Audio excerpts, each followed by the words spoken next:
Ladies and gentlemen, I want to welcome you all. This is a very special conversation with Sanna Marin. Sanna Marin, pleasure to have you on. Well, thank you so much for having me. Tell me what the world looks like to you right now. You came in as Prime Minister in a very different environment. You did not imagine Russia would wage war with Ukraine.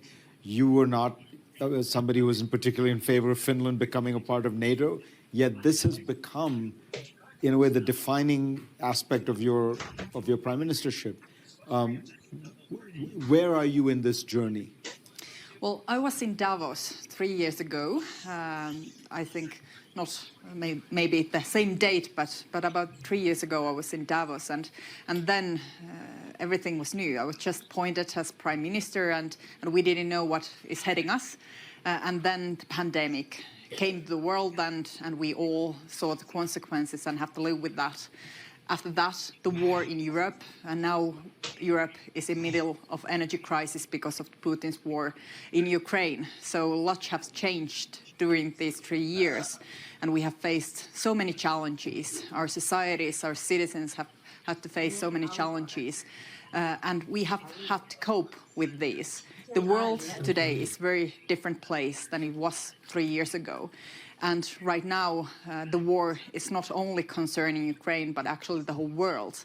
The rule-based order is being challenged more and more. Authoritarian regimes are taking more stand in the world, and the democratic values are challenged.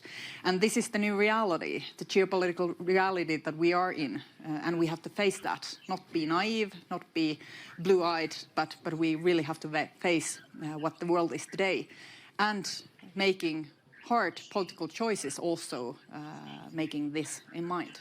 Sanna Marin, in full Sanna Marella Marin, born November 16, 1985, Helsinki, Finland, Finnish politician who was the youngest person to serve as Prime Minister of Finland, 2019. She became leader of the Liberal Social Democratic Party in 2020. Marin was born in Helsinki, but she grew up in Pirkala, where she graduated from high school in 2004. Her parents separated when she was very young, and she was raised by her mother and her mother's female partner. She later studied administration sciences at the University of Tampere, MA, 2017. In 2020 Marin married Markus Räikkönen, with whom she had a daughter, born 2018. Marin, who worked in a bakery and as a cashier, joined the youth wing of the Social Democratic Party in 2006. And 2 years later she ran for a seat on the Tampere City Council. Although that bid failed, she ran again in 2012 and was elected.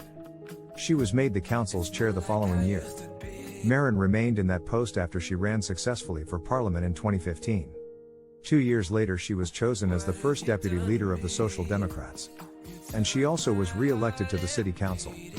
In the 2019 parliamentary elections she retained her seat, and Sanna Marin, leader of the Social Democrats, became prime minister. He named Marin Minister of Transport and Communications. However, after Marin's mishandling of a pay dispute involving the postal service threatened the dissolution of the coalition government, he stepped down. And Marin replaced him as Prime Minister on December 10, 2019. At the time, 34-year-old Marin was the youngest female head of government in the world. She succeeded Marin as head of the Social Democratic Party in August 2020. Marin was regarded as one of the more left-leaning members of the party and was admired for her clear thinking and her focus on policy. Her agenda focused on shoring up Finland's social welfare program and on social equality and climate change issues. But the reality right now in the short run is there is not enough green energy at the scale that you needed and as quickly as you needed. So Germany is buying coal. You're seeing a lot of liquefied natural gas. Should there be more investments in those areas as transitions, or is that turning your back on the green agenda? You see, it seems to me there's a dilemma here. If you need the energy now and you need it to be non-Russian, what is available now today is largely fossil fuels, natural gas and some coal. Should Europe be investing more in that in the short term? Well, of course, we cannot make the green transition within a year. That's a reality. We cannot transform our whole energy system to a greener one within 1 year or 2 years. But all the new investments should go on green transition, not to invest in those fields that are not green. Of course, we have to buy coal and gas and oil from the global markets to Europe right now. But at the same time, we have to invest in green energy. For example, Finland, we have done that already. We are doing it as we speak, and we have done and diversified our energy mix beforehand, and we have been preparing for different kind of situations, and that's why we are not that dependent on Russian fossil fuels, and that's a very good thing. And now we have to make sure that everybody else is on board as well. For example, we are and have been investing in wind power, and I think if I remember correctly, this year those energy sources will peak and hopefully also get the prices down quite fast. When you look at Europe's economic future, I'd say the consensus here at Davos seems to be that Europe is going to enter into a recession. Do you agree? That's a possibility, and actually it looks likely that Europe will face some kind of recession. And we can, of course, also affect, as countries, what kind of recession will that be? Hopefully a very short one. Hopefully we'll go ahead quite fastly. I think right now it's also very important to invest in the future, the green transition, but not only that, also to digitalization, also to new technologies, research and development, and knowledge and know-how education of our citizens, because we have to learn from the war not only concerning energy, but also other fields, and about the huge crises that we have faced during these past 3 years. First, the pandemic showed us that we are too dependent on certain markets when it comes to medicine and medical supplies. Then the war in Russia, the war in Ukraine, and the Russian energy showed us that we are too dependent on energy. We are also, and we have to make sure that we are not that dependent on food or clean water. And defense material. We have to make sure that we can produce the defense material that we need. But not only this, I think the one thing that we are not discussing enough is new technologies. New technologies and the know-how and the knowledge that we will need, because the future crises, the future wars, the future conflicts will be about new technologies. We are already seeing that in different parts of the world. And we have to make sure that we are investing in these new technologies with our partners. We need cooperation between Europe, United States, Canada, and also partners from Asia, such as Japan, South Korea, also the Indo-Pacific, Australia, New Zealand, also India. We need our democratic partners working together, making sure that we have those trading routes and those solutions when it comes to new technologies. Because if we are dependent on authoritarian regimes when it comes to new technologies, then our economies, our societies will be jeopardized. So what does that mean about Finland and Europe's relations with China? Because so far, the attitude of Europe towards China has been very different from what it now is toward Russia. There's been an open embrace of China, the Chinese market, Chinese investment. China has been a very important market for countries like Germany. Should Europe rethink its relations with China, because it is an authoritarian country and there would be inevitably dependencies built if you were to have just simply open trade? I think every democratic nation should rethink its dependencies on China and other authoritarian regimes. I think this is a reality that we are now facing. It doesn't mean decoupling now.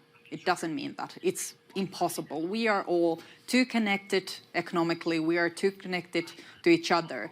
And I don't mean that we should decouple today. That's not possible. It's not reality. But at the same time, we have to make sure that we have also different sources when it comes to natural resources, when it comes to semiconductors, chips, or other new technologies, that we also have other trading routes, that we also have other sources. For example, it's very important that Intel and others, businesses and companies, are investing in new semiconductor factories, manufacturers in Europe, in the States, in democratic countries. We cannot be dependent on some sources that are under authoritarian regimes. I think everybody has to rethink their way of thinking when it comes to authoritarian regimes. Also businesses. This is not only a matter of governments and countries, but also private businesses, private sector industries. Because if they're looking now back, I think the Russian investments that they have made have cost them a lot of money. And I think they also have to make that risk analysis, not only a quarter or a year, but also in 10 years term. If we are now investing in authoritarian regimes, what will happen in the future? Will there be a reality where our investments are being socialized, for example? What is happening in Russia right now? It has cost a lot of money to European businesses to be in Russia. You're heading into elections in Finland, and if somebody were to look at your government, one criticism they could make is you've run up a lot of debt. And other European countries have as well, but the level of debt was sustainable in a world of very low interest rates. But if interest rates stay high, could it not be said that you have left a legacy that is going to be very hard to navigate if the interest rates stay high, if interest on the debt stays very high? I think we have to take debt very seriously, not only in Finland, but Europe and elsewhere. I think we are seeing Europe where many countries has a lot of debt. Finland is in the middle. Our debt, when you compare it to GDP, is about 70%. It's not that high compared to many other countries. And I really worry about the situation in Europe right now, where there are many countries that have a lot of debt and also a lot of costs because of that. And that is a threat to all of Europe together, because we are so connected. We are sharing the single market. We are sharing common economies. We are in the same Eurozone with many countries. So of course, this is a serious matter for all of us.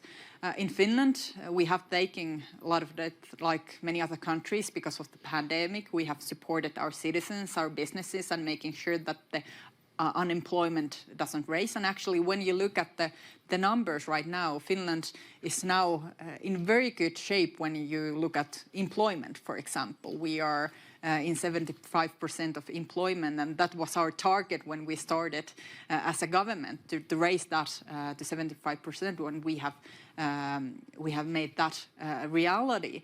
And also in other fields, we have a lot of possibilities, but the economic situation, that is something that we also have to take very seriously, and making sure that in the future our economies and our public economy is better than it is now. I know that you don't like to talk about your role as a very young woman in this very important job. And we don't have to. You know, we don't have to go there. But I'm going to ask you,